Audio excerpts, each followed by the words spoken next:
Have you ever wondered how moss grows on rocks and other weird places with no dirt to speak of?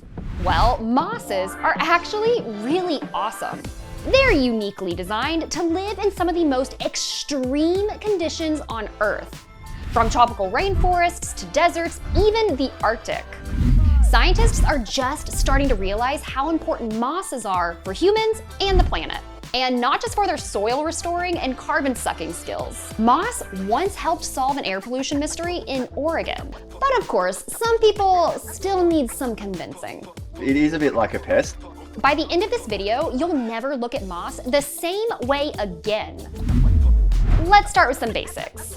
As you might have guessed, mosses don't have roots. They have rhizoids, tiny hair-like structures that help them stick to rocks and trees and soil. And mosses are non-vascular plants, meaning they don't have the same plumbing that trees and shrubs do to move water up through their limbs. Because it doesn't have that plumbing, it needs to be quite small, so it hangs around on the soil. That's why most mosses are very, very small. Small, but mighty. David Eldridge is the lead author on a first-of-its-kind study looking at moss on a global scale. It found that mosses cover at least 3.7 million square miles of Earth's surface. That's about as big as the US, including Alaska.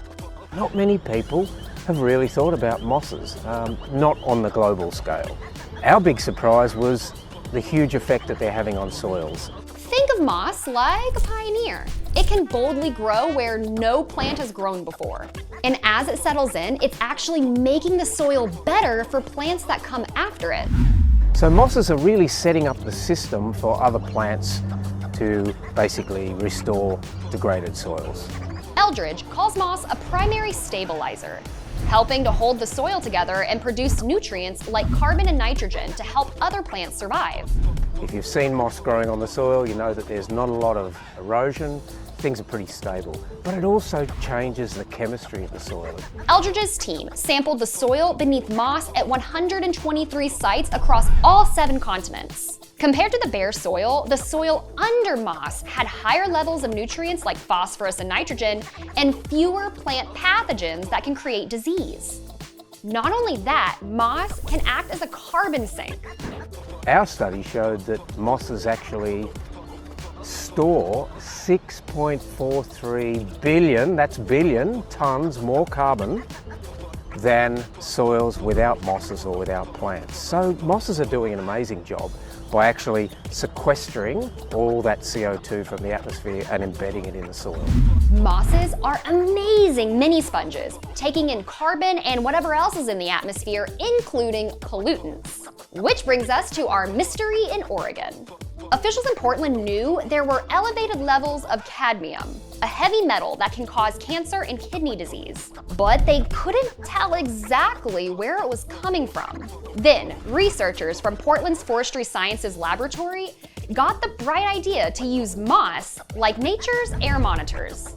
They took samples of moss from 346 sites all around the city and were able to pinpoint cadmium hotspots right around 2 artisan glass manufacturing companies. The findings spurred government action to strengthen rules around cadmium and install more actual air quality monitors. Not that the moss didn't do an excellent job. And researchers like David Eldridge want to see what else moss can do for big cities. We'd like to look now at the importance of mosses in urban systems, how we might use them to restore degraded urban environments, and really, I'm hoping to educate the public about how important mosses are for sustaining healthy urban ecosystems. He'll have to sway gardeners like Richard Moore, who sees moss as more of a pest. I feel a bit bad that I want to get rid of it. You should. But again, I spent a lot of money on this sandstone, so I think I still will get the high pressure hose out and give it a, I think you should second think that approach, as this is a very important piece of biodiversity in your garden. And being that it spreads via spore as opposed to seed, like many other plants, it may be quite futile in your attempt to remove this entirely. Yeah, take that, moss around and find out. But in all honesty, next time you see a fuzzy patch of moss growing on a rock, show some respect and maybe say a little thank you.